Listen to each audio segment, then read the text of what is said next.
I'm Felicia Shakiba, and this is CPO Playbook, where we solve a business challenge in every episode.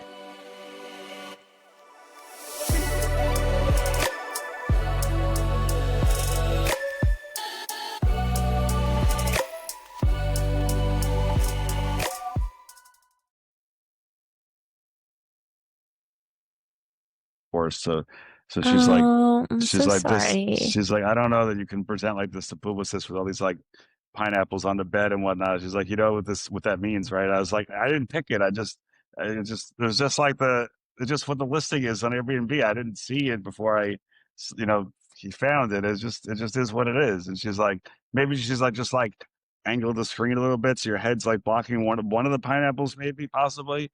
And I was like, I'm like blushing. I'm like so embarrassed.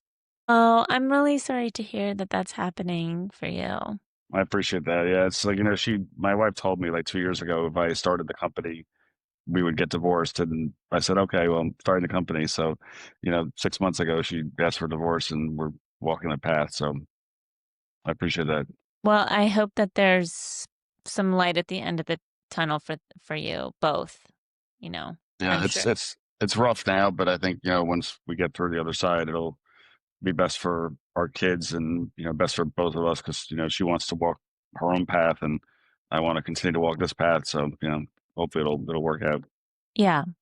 If you don't want the pineapple in the background, you can still, I think, move your camera a little bit to the right, to my right. I don't know. Other Like way. this. Yeah. Well, I guess there's both pineapples on the both. Yeah. It doesn't matter. Okay. It doesn't matter to me. Whatever you It's all prefer. good. It's all Okay. good to me. Yeah. I mean, so you've read you're up to date. We know what we're talking about here. Yeah. Let's get started. Okay. Okay. So let's see. Let me just fast forward to this guy. And here we go. Da, da, da, da. Okay, so I'm going to just share my little intro and then we'll start. Okay? All right. AI in healthcare rarely AI in healthcare rarely fails because of bad data. It fails because people aren't ready for the change. Fear, burnout, and loss of identity often hit harder than the technology itself, and leaders too often stay silent when their teams need clarity. My guest today, Matt Lewis, founder and chief augmented intelligence officer of Elemental, has seen how resistance can derail even the best of AI plans. We'll explore the human side of adoption, stories of disruption, the subtle signals leaders miss, and how this transfermental approach helps turn resistance into resilience. Matt, welcome back to the show. Thank you so much for having me, Felicia. It's such a pleasure and honor to be here. And thank you to all the folks watching and listening now and for everyone's time. So much appreciated. Absolutely. You have said that AI transformations don't fail because of bad data or tech, but because of human resistance. What are leaders misunderstanding about the emotional impact of rolling out AI at scale? Yeah, I mean, I certainly don't think it's intentional. I think, people go into, these large transformations with like the best ideas in mind, if you will. But, it's significantly more complex than it was when I started in artificial intelligence 18 years ago. Back then, you had a very discrete problem. You could potentially surface or amass the data necessary to solve the problem, test it, work in a sandbox, productionize and roll it out over a long period of time.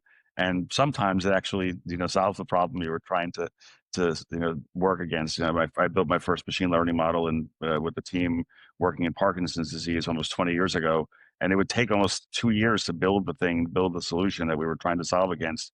But it was a very kind of like slow paced, measured, considerate implementation. You had a lot of time to pressure test and have guardrails and benchmarks and considerations along the way. Now the pace is significantly more rapid. The expectations are much higher and people have these kind of like unrealistic expectations about what's going to happen in a very constrained period of time. And then on top of that, I think there's a lot of hype There are people kind of coming into the space that are expecting the world and also not really setting up the implementation for success. At the time of full transformation. They might be thinking about like what's going to happen when the training is complete, or what's going to happen when some of the staff begin using a particular platform or software, but they're not really thinking like what is going to happen to 70% of my staff in 2028 or 2033 when the whole organization is literally augmented by AI. And that's like a reckoning, if you will. And that type of reckoning requires a revolution in thinking that a lot of people are either not interested in having, or they have way too late. And as a result, it causes significant trauma for the organization and unfortunately, for the people in those organizations. Yeah, it's a real problem. It's like a real thing that people are starting to think about or have been thinking about. And you've witnessed people go through something close to trauma, like you said, when their jobs are automated. Can you take us inside a real story? What does that emotional fallout look like inside an enterprise when AI displaces or rewrites someone's role?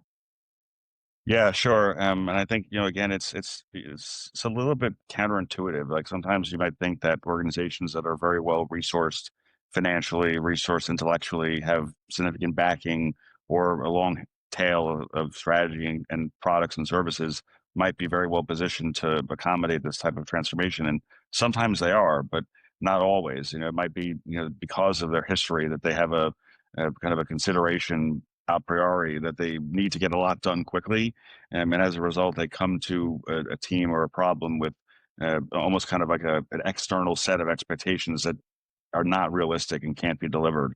We worked with a team just very much like this, where based upon their own internal considerations, they had some cost reductions, some revenue shortfalls, and some expectations to kind of close the gap.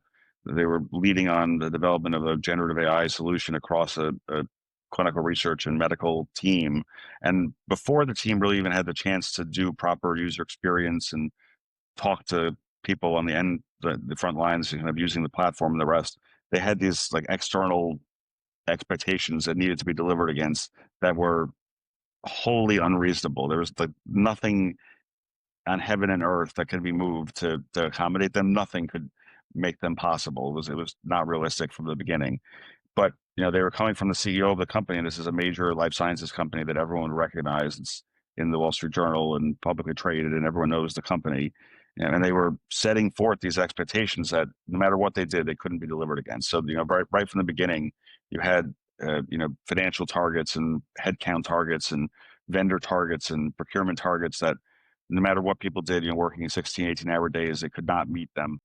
And also, straight line reporting to the C-suite that it was just right from the beginning kind of set up for failure.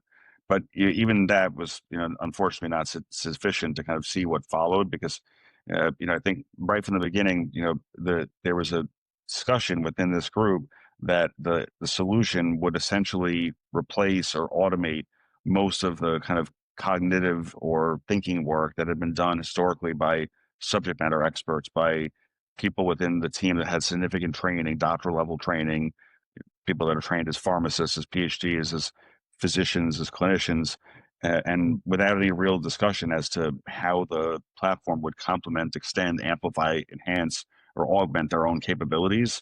So you have on one side, the corporate side saying you have to deliver these massive cuts and gains, if you will.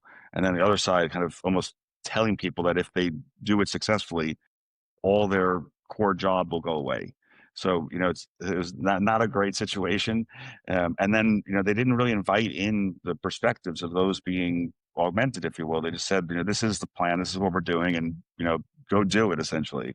And we were the consulting partner alongside the progression of this, and just kind of almost like watching an accident happen from the far, if you will, in that we were contributing to the discussion as it happened, but they'd already kind of set the markers, and there was no real kind of adjustment to them as they followed, and it was challenging is probably a strong understatement. I'd probably use the word horrific to actually watch it, because you could see months before what was likely to happen. There's no way they could have met their expectations.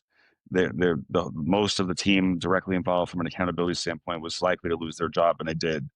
And all the people that were actually directly involved were traumatized, for a word, because they saw kind of on the horizon what was coming that could replace them, but they had no voice to really contribute how their value could be accrued and where they could actually contribute directly in the improvement of the solution. So they were kind of like, disempowered as things were progressing forward. And it was just like the perfect storm of all the things like not to do, essentially. Oh Um, and no. I was in my previous role at the time before I started this company, so it was like I had a kind of a front seat to all the challenges in the ecosystem that helped inspire what became our current business. But it's not uncommon. This is a very kind of consistent experience. With the right plans in place, they see that there's so much promise and potential. They want to change the world, but Rome wasn't built in a day. You can't just like walk into an organization and be like, look, I want $100 million in savings and 600% headcount reduction in a week. It's just not realistic. You have to think about things in a kind of crawl, walk, run consideration with the human side of things marching alongside. Otherwise, all you can expect is trauma and kind of the types of challenges that this team experienced. We'll be right back. Back to the show. Unfortunately, I've been part of many layoffs on the side of letting people go. And it's honestly the worst feeling on our end as well. It's worse, right? When you're losing your job, it's absolutely one of the most terrible feelings. But resistance, like it doesn't always look like protest. What are the subtle behaviors that really signal someone is emotionally destabilized by AI adoption? Yeah, I mean, this is really truly a critical concern in the space, and I think this is one of the areas where the academic literature in the space called human factors interaction for AI has really gotten ahead of the corporate space. It really details significantly what humans do in situations where their identity is threatened, and unfortunately, people have manufactured all sorts of ways, I guess you could say, tactics to protect their identities and protect their sense of selves when they're under threat. The literature is replete with examples of things people do, and they're protective things. They make sense at an individual level, at N of one unit analysis level, like why someone would do these things. But they're truly awful for the organization, and I've seen them all happen. And as a leader of the business, they're really truly challenging to watch. You empathize with the person, but at the grand scale, when you have to go to the board, go to the ELT, go to the C-suite, and kind of report on what's happening, it's almost like describing like a movie to someone. Like they know they're watching the movie, but it seems too implausible to really describe. And I'll give you some examples. Like there's a phenomenon that's largely referred to as like knowledge sabotage, where like people will essentially say one thing to the people around them about the value of like artificial or augmented intelligence platform being delivered, but then when they're behind closed doors, they will actively work to delimit or diminish the value of the platform so that when it's presented publicly, it looks like it's less effective.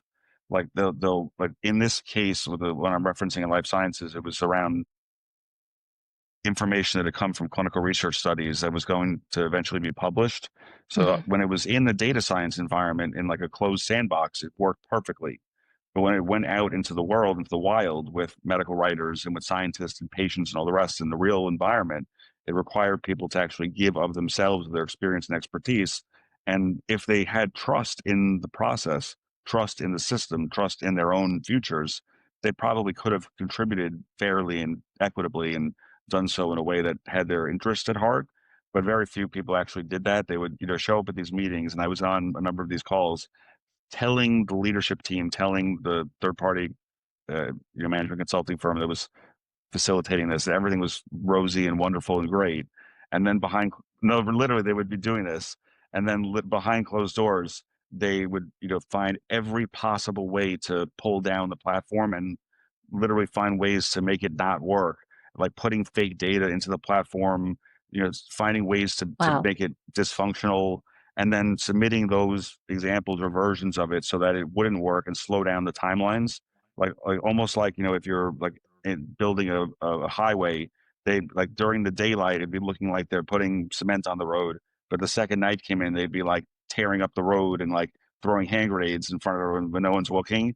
But they'd be doing it openly within their own teams because there was zero trust that the Yeah. highway, if you will, was being built for them. They knew essentially that the second highway was built, if you will, to use that analogy, that it'd be all self-driving cars and none of them would have a car to drive. So it was like kind of like hidden open, if you will, and a number of other similar things where like it was almost like living like a double life. Like they, How present long one did face. they? Oh, Yeah, I'm sure I mean, it's like an oh shit moment. I mean, it truly is. I I'm curious, like, how long does this go on for until someone like realizes that they're doing this? And then, I mean, like, what happens when what how does leadership react when that happens?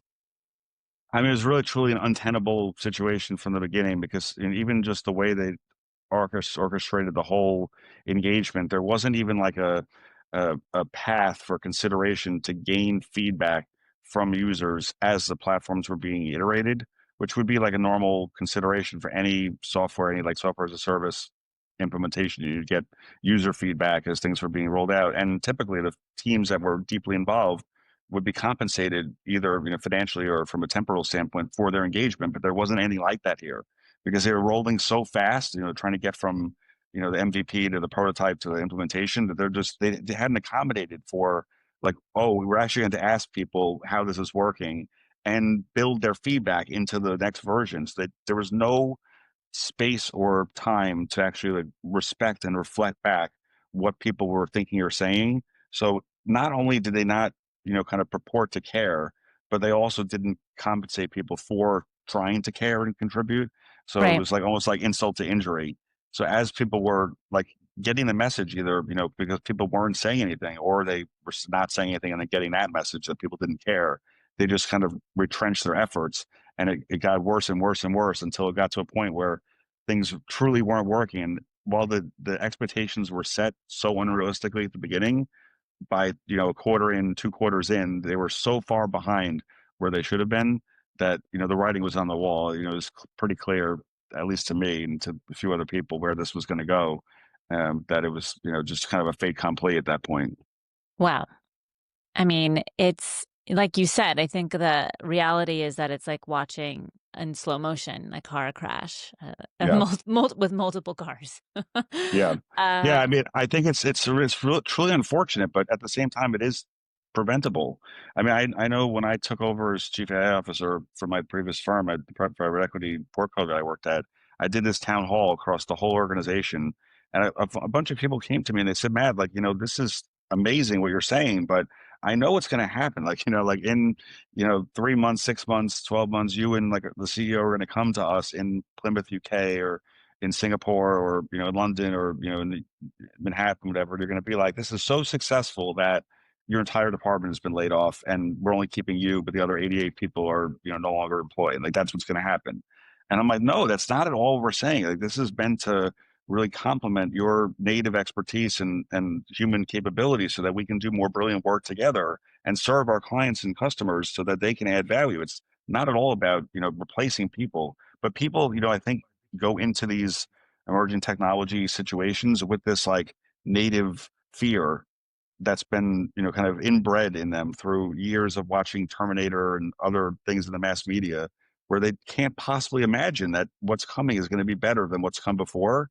So that's the going in proposition. They feel like fear is the only possibility, and then they go into these situations with live demonstrations, with actual engagements, where there's no space for their own concerns, where they're not getting the time to actually like experiment honestly and openly, and then they actually experience like the antithesis of what should take place, yeah. and then it kind of reinforces their worst kind of concerns. So So, okay, we know the problem is potential sabotage in order for people to feel confident that they will have a job long enough to maybe even just find a new one, right? I mean, for as long as they can. Often, no one really explains what happens after implementation. What should leaders be saying and when to really guide people through this uncertain landscape? Yeah, I mean, it's another great question. I mean, I think part of it is like there used to be this concept in the earlier part of the 2000s, even 2010s, called dual transformation. And I'm an innovation person, so I grew up in this like nomenclature that large organizations had to always have kind of like a run engine of their current business, whether it was their current products or services or solutions, and they needed like a growth engine to kind of build the future. And like the growth engine was all the like fun, sexy things that you needed to build that would serve future customers. And it was like, 8% of the business. And then the run teams would like continue to operate on the things that we're actually selling today. And you had to transform the current business like incrementally. Like Procter and Gamble, where I worked for 8 years, would come up with like a new line of crests with scope. It was like a little bit innovative, but not crazy innovative. And then there'd be like a completely brand new innovation that would change the world, right? I think it's kind of similar actually in AI. There's a dual transformation, but it's a different type of transformation. There's the transformation that is being levered for staff, customers, and clients. And then there's like the internal transformation itself, and the organization itself is transforming. It's not like just something that is done to people, but it's also done with people and also done for the organization itself. And it's a little scary in that respect because you can't just like say to your staff or say to your clients or say to your customers or your board, we're going to do X, and then by 2028, this is going to happen to those folks. And you can do that, but you also at the same time have to recognize that your own ways of working and the company itself is going to, for lack of a better word, self-actualize between now and 2029. Folks like Peter Diamandis and others have said that there are only going to be two types of companies at the end of this decade: companies that fully adopt artificial intelligence and companies that go out of business. And it's just that stark. And like you have to really make that decision. Are you going to fully augment with AI now as an internal business, or are you going to choose to like watch someone else do it and then go out of business within the next 5 to 10 years?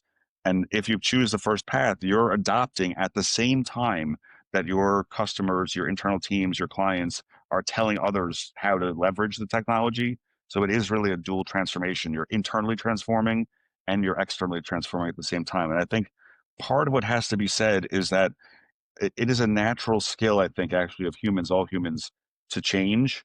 But that being said, no one like wants to be changed themselves. Like everyone really, once you get past the change curve, is always better for it. But most people, individual people, don't actually like being changed, like going through the actual No, process of transformation. But no, I they think hate it. they hate it, but it's necessary. And I think it takes like a really mature, progressive, responsible leader in place to recognize that this change, this augmented intelligence change, is existential for most people and businesses, and that by 2031, 2, 5, whatever, most businesses that make it through will be much better, effective, enjoyable for the people that are in them, and the people will have better lives as a result. And when they come out and say that and are proactive and commit to that, it makes the process not less painful, because it's still, all change is painful, but it makes it like there's a destination, and destination is a good thing for all involved.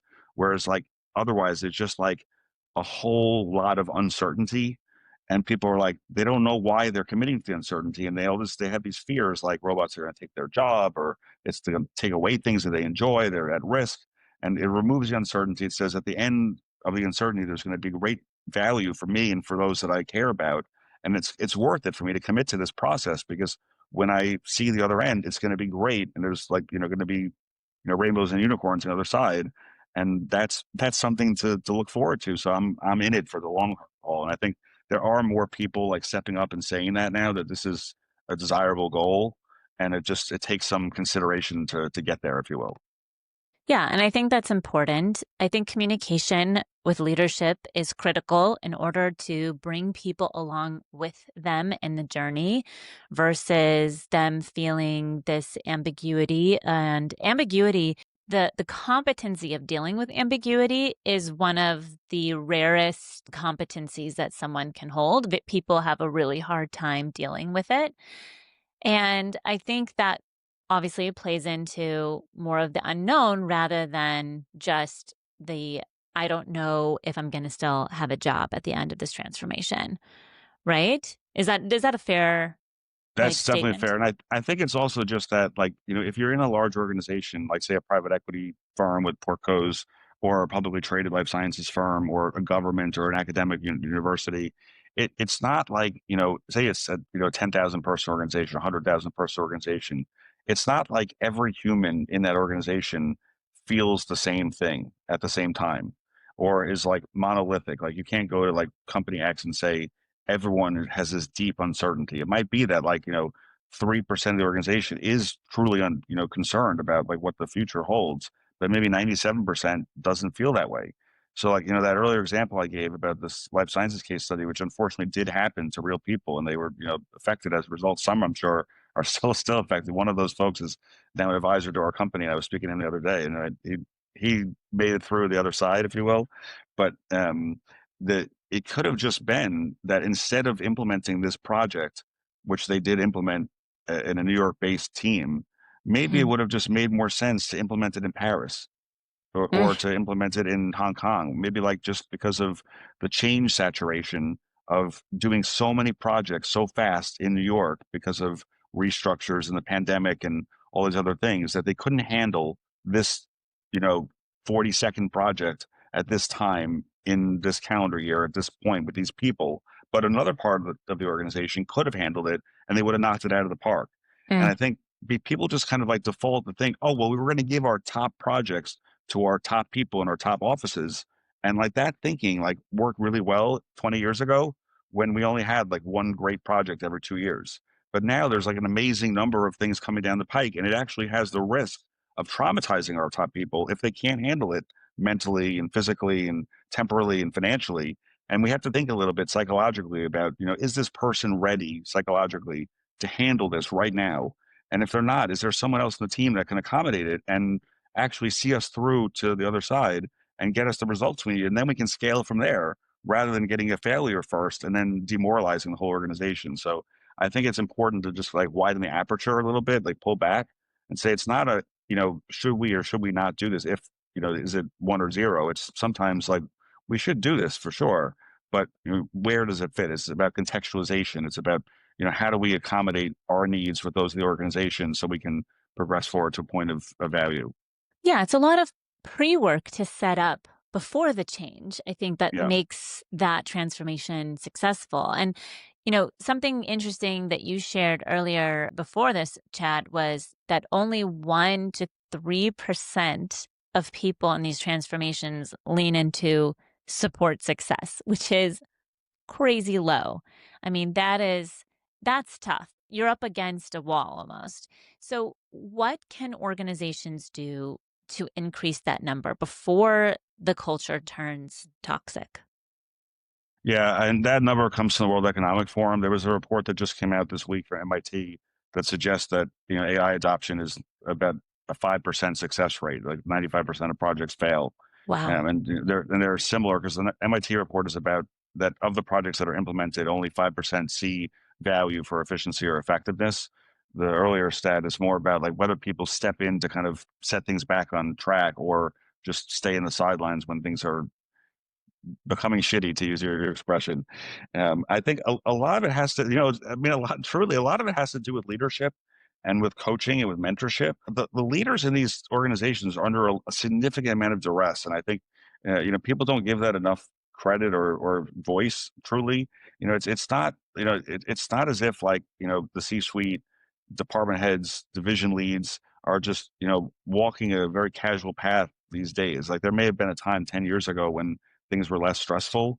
But now, like a lot of these folks are working a significant number of hours. They have, many pulls on their time, and they don't really know what to say, or they're actually limited or constrained by the processes and protocols of their organizations. Like when I was in my chief AI officer role, I was asked to write the first ban on ChatGPT in December of 2022. And we had to say to people, don't use ChatGPT. And then eventually, like 3 months later, my boss finally came to me and said, okay, you can relax that ban and tell people they can use it. But I would go around for months afterwards and people would still say to me, are we allowed to use ChatGPT? And I'm like, Oh yeah, no. we relaxed this for like months ago. It's like we want to encourage innovation, but when you first tell people they can't do something, it sticks with them forever. So Mm. like, it's hard to kind of get the horse back in the barn, so to speak, on the experimentation and creativity side once you've told people no, especially in a big organization. And I think, especially with leadership, with mid-level leadership, while the transformation project often is the accountability of the C-suite, the responsibility of kind of inspiring hope, ensuring that people see a brighter day, and that the value in doing this often falls like a layer or two below that to SVPs, department heads, division leads. And they, for the most part, they're really not getting a lot of support on kind of what 2 years from now is going to look like, what 5 years from now is going to look like, and not just like what it's going to look like once the training is done, but what is it going to look like organizationally. And I think there are some deep concerns, especially in manufacturing, life sciences, the government, academia, that the number of chairs at the table is going to be lower. The way that the Hmm. organization chart is going to be structured is going to be more complex, we'll say. So, and that's that's a topic for another day, perhaps. But I think it's not fair to go to people that are directly involved in these implementations and say just show up at the course, show up at the training, show up at the assessment, fill out these surveys, and like at some point in the future, we'll tell you what the secret is. I think we need to like be candid with them and say, look, like it's realistic that in 4 to 6 years, X% of the people in your organization may not be here, and the people that are here are going to be doing different roles than they're doing now because of the fact they're more capable and competent. And as a result, the organization is going to be able to leverage certain value points across the chain that it can't do now. And that's amazing. And we're preparing you for that future. But to not say that now does a disservice to them as leaders to be able to kind of prepare their teams for what's coming. Otherwise, they're just in the dark and we're like, they're just kind of walking the path that they don't know where they're headed. We'll be right back. Back to the show. Well, I think also leaders just don't have a choice. If you're a leader and you want your company to survive, you have to be competitive. Everyone else is competing. You're up against a wall, right? You have to implement AI in order to stay in the ring. And the only way to do that is to, potentially be more efficient, essentially. And sometimes those efficiencies lead to some layoffs. I mean, I'm Yeah. just gonna say it out Yeah. loud, right? Yeah. So nobody wants you to do the layoffs, and you're at risk of your team really, pointing the finger at you and being blamed. I mean, there's just almost like no win-win solution, for Yeah. leaders. I agree, but I think it's better that, as consultants and as, leaders in the space, that we're transparent with leaders and with the, frontline staff. I think, someone on my team who leads a lot of our work around purpose and coaching will say that, our ultimate accountability isn't even for clients. It's for the actual people that are part of the transformation. And it's possible that someone that's with, one entity now post transformation might get laid off. It's definitely realistic given the strength of the technology. But if they come out the other side of the transformation more mature, stronger, and more capable than they are today, like in 2, 3 years, and they're on the job market and they're in a better role in 2029 than they are today, then that's a success for us and it's a success for them as well. Even though they're no longer employed by the group that first hired us, ultimately it helps the economy, it helps them, it helps the organization that employs them, and like that's really the value, is that they are able to progress forward. It's a little hard economics of that to track how they're accruing over time. But I Sure. think if they show up and they're like, shit, like robots are going to take my job. And then like 18 months later, they're like, I want a robot to take my job because, 66% of my job is pretty awful. And now I'm able to do something I didn't even know existed. And I really love it. And it's like, this is what I want to do for a living. Yeah. That's a success. But I Yeah. mean, like I wouldn't go tell that to, a major organization we're pitching the work. But I think if that's a happy, accident, a byproduct of, having the organization thrive, then, so be it. Okay. So we have looked at this problem multiple different ways. You have a potential solution, transfermental. Your firm uses this during AI turnarounds to reduce emotional burnout and resistance. So, what does that look like in practice? What are you actually doing with people on the ground? Yeah, so it's not no longer potential. We are live in market. We our website is up and we're out there, kind of walking the path, so to speak. So our approach is really thinking about, again, like where people are in their journey and how we help them kind of assess and monitor and progress as the transformation progresses. So, like one way to think about it is the name transformental really means like the outcome or impact of a transformation. So we look at the transformation value chain from end to end. And it might be that like in a large organization, like there might be a chief transformation officer, chief innovation officer, sometimes the CEO that has accountability for the transformation, but they don't really have like a program of work that ensures that the transformation itself actually works.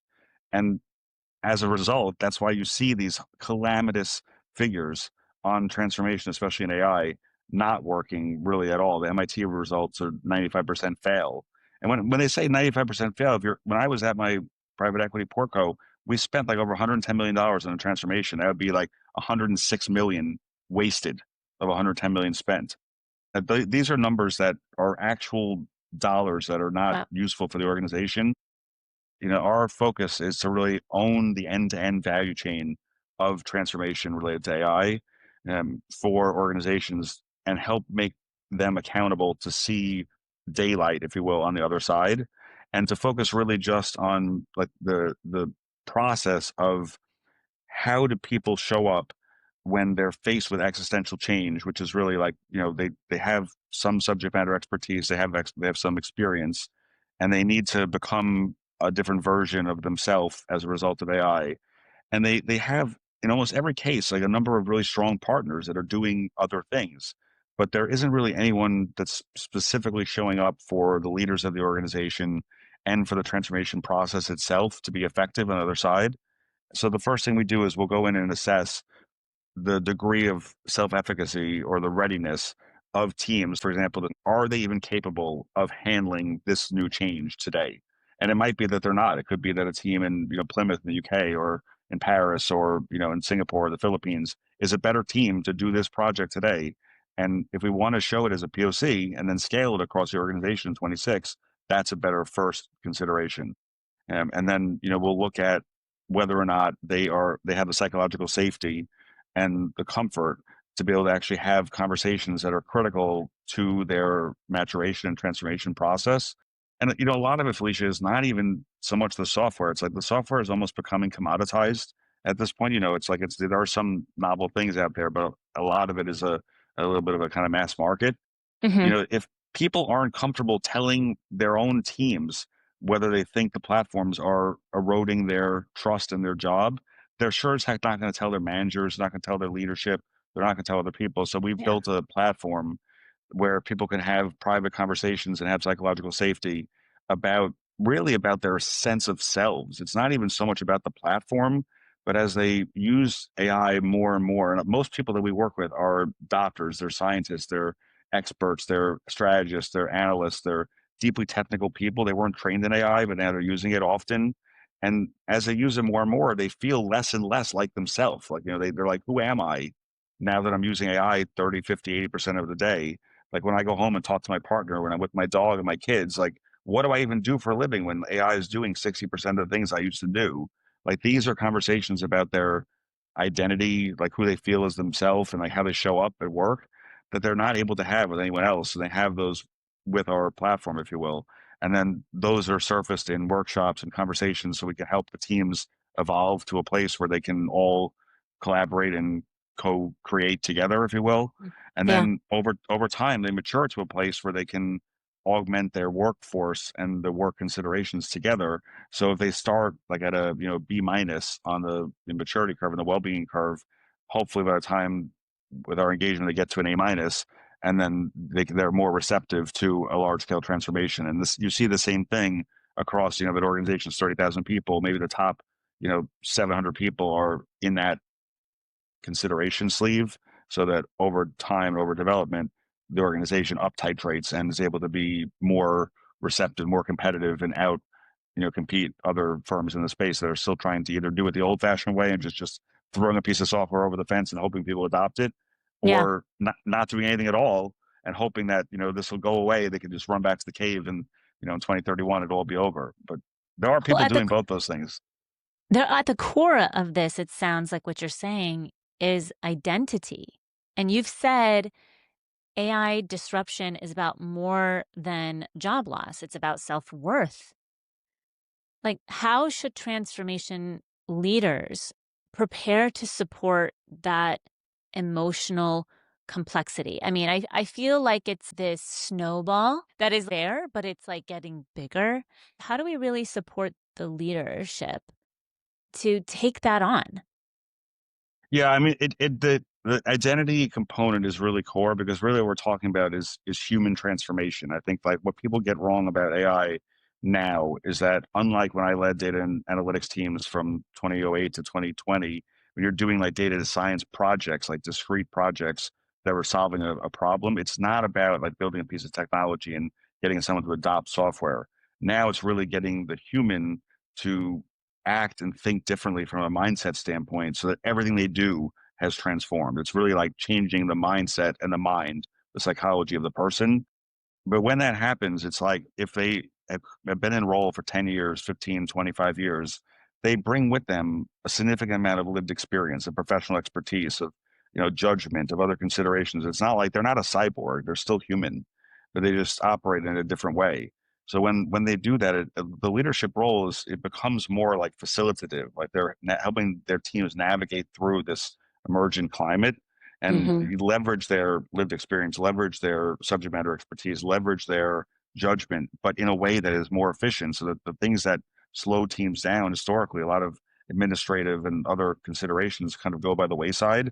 And some Hmm. of it is just like spotlighting examples of things that teams care about. Like I have a close colleague who I was a scientist with 25 years ago at what's now AbbVie, and he was one of the first advocates of using generative AI to kind of deprecate traditional HR considerations like 360 reviews and job descriptions and things like that. And he used ChatGPT and Gemini like 2, 3 years ago, and he would do and he is a senior leader in the life sciences space.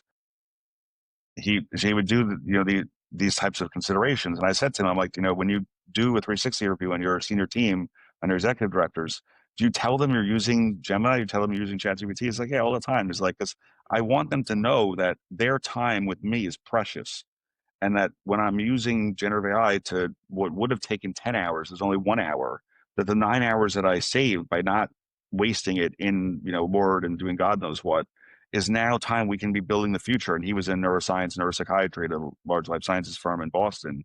Like that's precious for our patients, for the physicians we partner with, for the clinical trial environment, for our stakeholders. And they need to know, like by leading by example, really, by him saying that it matters that their energy is better focused elsewhere than to be doing all the crap from the last 25 years. So like doing that as a leader is one of the most important things. I mean, there are many other things that probably fall into that category of like leading from the back, if you will, helping people see what's important. But it's like by turning the spotlight towards the things that matter and away from the things that no longer matter is really critical because a lot of people still in this workforce like are acting like what Ethan Mala calls like secret cyborgs, where they'll use AI often at work, but they're like embarrassed to tell people they're using it. So they'll they'll use it like maybe 10 hours a week, but they won't tell their manager, they won't tell their colleagues, they won't tell their partner. It's like they're ashamed that they're doing it, so they do it, but they pass their work off as their own, but it's really AI. And when someone like my colleague steps up and says, "Look, you should tell people exactly what you're doing transparently. It makes you a better you by using this because it gives you 8 to 10 hours back a week to knock it out of the park with the things that you're exceptional at. And by doing that, it adds value to the company. It makes you eligible to earn a greater salary, to get a promotion, to do side projects. Like that's the type of leadership that's exceptional and so necessary now. Is the courage to show people what like being a better human means in the age of AI. Wow, this is a really good conversation, Matt. I mean, there's so much you've got me thinking about. And I'm sure our listeners, I mean, I would be surprised if our listeners didn't hear this entire episode, but I feel like there's so much work to be done in this space around change management, transformation, adoption. What does this new organizational design look like? How complex it might be, how to upskill professionals to leverage AI technology. and implement and integrate. I mean, there's just so much work to be done. So thank you for shedding a stunning light on this critical problem that many people are dealing with, sometimes in silence. And it was worth, saying out loud and talking about. And if we don't talk about it, then people are dealing with it alone. And that's not good. That's not healthy for anyone. So thank you again for coming back to the show and sharing everything that you've been doing. Thank you again so much for having me. Again, it was such a pleasure. I really enjoyed the conversation. Thank you for, all the research as well. I really enjoyed the challenging but important questions. It is a challenging time for a lot of people, and I think there is hope, but we have to work hard to get through to the other side, if you will. But just for folks that are looking at what our team is doing, we're just at transfermental.ai, all one word, .ai. But happy to walk the path and chat with anyone that's interested. Thank you again so much. Really appreciate it. My pleasure. If today's episode captured your interest, please consider sharing it with a friend and leaving a review. To learn more about how CPO Playbook can support you or a leader you know with executive coaching or organizational transformation, visit us at cpoplaybook.com. Your support as a subscriber means the world to us, so thank you for tuning in. I'm Felicia Shakiba. Let's connect on LinkedIn.